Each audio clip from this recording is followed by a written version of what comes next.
منافق لوگ جو نبی صلی اللہ علیہ وسلم کی مجلس میں ہوتے تھے اور آپ صلی اللہ علیہ وسلم کے پاس ایسے ہمہ تن سراپا گوش بن کر آپ کی باتیں سنتے تھے جیسے پتہ نہیں دین کی تڑپ، دین کا جذبہ اور بلبلہ کتنا زیادہ ان کے اندر ہے. لیکن جب اٹھ کر آتے تھے باہر آ کر صحابہ کرام سے جو واقعتاً رسوخ اور پختگی کے ساتھ اپنے اندر چیزیں محفوظ کرتے تھے، ان سے پوچھتے کیا نبی صلی اللہ علیہ وسلم نے فرمایا؟ ہمیں تو پتہ ہی نہیں چلا، ہمیں کوئی سمجھ ہی نہیں آئی. جیسا کہ اللہ رب العزت نے ایک مقام پر یوں بھی فرمایا، شعیب علیہ السلام کی قوم کہنے لگی قالوا یا شعیب ما نفقہ کثیرا مما تقول، اے شعیب آپ کی اکثر باتیں ہمیں سمجھ میں نہیں آتی. تو آج بھی بہت سارے لوگ ہیں وہ قرآن حدیث بیان کیا جائے وہ کہتے ہیں سانوں سمجھ نہیں آتی، وہ بھی آیتاں سناتے ہیں تسی بھی آیتاں سناتے، وہ بھی حدیثاں سناتے تسی سانوں سمجھ نہیں تے سیدھے سادے ہیں. تو یہ فرق کرنی ہوگی، پہچان کرنی ہوگی. کپڑا خریدنا ہو، سبزی خریدنی ہو، فروٹ خریدنا ہو، ایک جگہ سے اچھی چیز نہ ملے ہم دوسری دکان پہ جاتے ہیں، دوسری پہ اچھی نہ ملے ہم تیسری پہ جاتے ہیں. لیکن دین کو ہم نے ایسے ہی سمجھ لیا ہے، دیکھو جی جانا تو سب نے جنت میں ہے، نماز جیسے مرضی پڑھی جاؤ، جانا سب نے جنت میں ہے، بس ٹھیک ہے بندے کو نماز پڑھنی چاہیے، بندہ مسلمان ہے ٹھیک ہے سارے جنت میں جائیں گے. تو یہ سارے نا ہیلے بہانے کر کے اور عجیب و غریب باتیں کر کے لو جی ہمیں تو سمجھ نہیں آتی ہم کریں کیا. نہیں اللہ کے بندو، ہمیں اللہ نے عقل دی ہے، اللہ نے ہمیں شعور دیا ہے، ہم نے سمجھنا ہے. یہ ہم ترجمہ بھی پڑھتے ہیں اسی لیے کہ ہمیں بات کی سمجھ آئے قرآن ہم سے تقاضا کیا کرتا ہے، وہ کون سے احکامات ہیں، وہ کون سے قوانین ہیں جو سنت سے ثابت ہیں، جو اللہ رب العزت نے جن کا حکم دیا ہے، جن کو اپنانے کے بغیر گزارا ہی نہیں ہے. ان کو سمجھنا چاہیے، ان کو سیکھنا چاہیے. اور سمجھ نہ آئے تو دوسرے سے پوچھیں، دوسرے سے نہیں آتی تیسرے سے. ہم دنیاوی علوم بچوں کو پڑھاتے ہیں نا، میتھمیٹکس ہے، فزکس ہے، بایو ہے، کیمسٹری ہے، نہیں جی اس طرح سے سمجھ نہیں آتی اگلے کے پاس، اگلے سے دوسرے تیسرے چوتھے کوشش کرتے ہیں نا، سمجھتے ہیں تو آ جاتا ہے. دین کیوں نہیں سمجھ آتا؟ حالانکہ قرآن تو آسان ہے، دین آسان ہے، اس کو سیکھنا چاہیے، اس کو سمجھنا چاہیے، اس کو دل میں جگہ دینی چاہیے. دلائل ہر ایک نے بنا رکھے ہیں، اصل دلائل وہی ہیں جو قرآن حدیث سے صحابہ کے اقوال افعال جو ہیں، جو ان کا عمل ہے، ان کا منہج ہے، اس کو اپنانا ہوگا. دنیا میں اگر کسی کی اونچ نیچ کسی کے ساتھ ہو جائے نا، آخر لڑائی جھگڑا، عدالت میں مقدمہ چلا گیا، جج فیصلہ سنتا ہے، فیصلہ تب دے گا دونوں طرف سے سنے گا باتیں، اس کی باتیں بھی سن رہے ہیں، اس کی بھی سن رہے ہیں، دونوں کی باتیں سنی جا رہی ہیں. اور جس کے ثبوت جو ہیں پختہ ہیں اس کو کہہ دیا جاتا ہے جو آپ بری ہیں،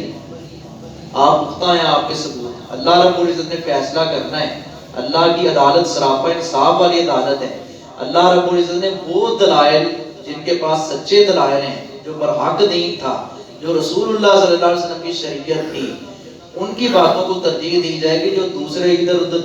تیسرے چوتھے کی، کبھی کسی کی بات کو دین کا نام دے دیا، کبھی کسی کی بات کو، کبھی کسی شخصیت کو پروان چڑھانا شروع کر دیا، نہیں جی سب کچھ ٹھیک ہے، ایسے اللہ کی عدالت میں نہیں چلے گا. دنیا کی عدالتوں میں یہ ہیرا پھیری جو ہے یہ تو چل سکتی ہے، اللہ کی عدالت میں نہیں چلے گی. اللہ رب العزت اسی کو کامیابی عطا فرمائے گا جس کے دلائل پختہ ہوں گے، روشن ہوں گے،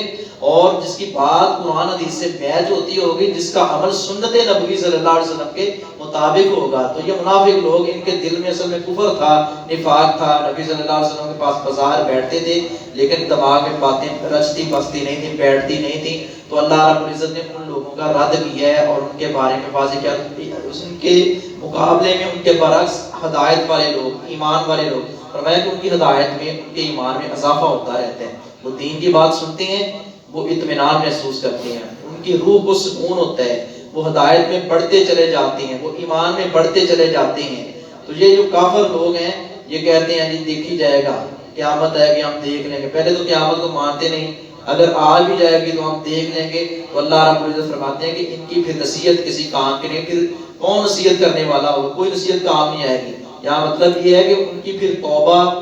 جب روح حلق تک پہنچ جائے گی پھر اللہ توبہ بھی قبول نہیں کرے گا. وَمِنْهُمْ اور ان میں سے بعض مَن يَسْتَمِعُونَ جو کان لگائے رہتے ہیں الیک آپ کی طرف، حتیٰ یہاں تک کہ اذا خرجوا جب وہ نکلتے ہیں من عندک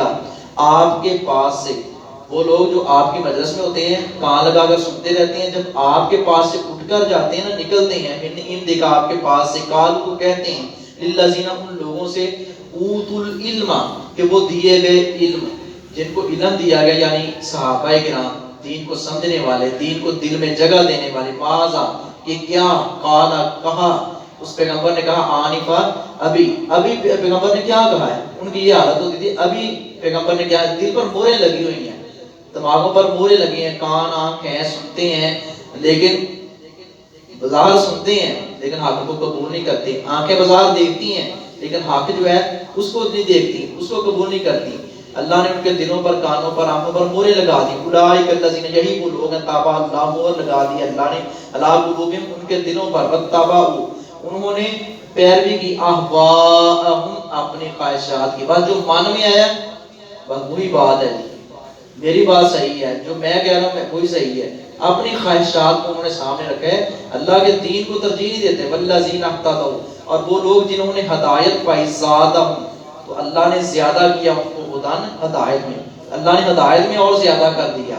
ان کی شخصیت میں یعنی نکھار آ جاتے ہیں، مزید بہتر ہوتے چلے جاتے ہیں، وآتاہم اور اس نے دیا انہیں تقواہم ان کا تقوی، اللہ رب العزت نے ان کو ڈر عطا فرمایا، تقوی عطا فرمایا، فحل سو نہیں ینظرون وہ نہیں انتظار کرتے الا الساعۃ مگر قیامت کا، ان تأتیہم بغتۃ یہ کہ وہ آئے ان کے پاس اچانک، وہ قیامت کا انتظار کر رہے ہیں، قیامت جو ہے وہ اچانک آ جائے گی، اللہ رب العزت اس بات کو واضح کر رہے ہیں، فقط جاء پس تحقیق آ چکی ہے، اشراطها اس کی شرطیں، اس کی نشانیاں،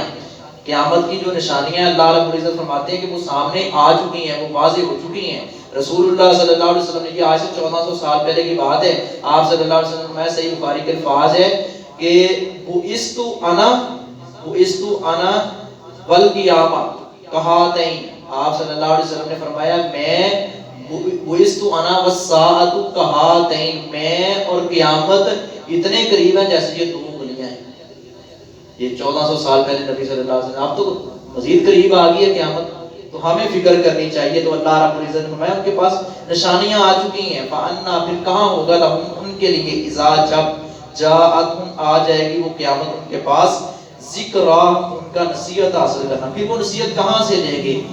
کیا ان کو کوئی نصیحت فائدہ دے گی، ایسا کچھ بھی نہیں ہوگا، اب نشانیاں آ چکی ہیں، اتمام حجت پوری ہو چکی ہے، قیامت قریب ہے، ان کو اس سے سبق حاصل کرنا چاہیے، اللہ عمل کی توفیق عطا فرمائے۔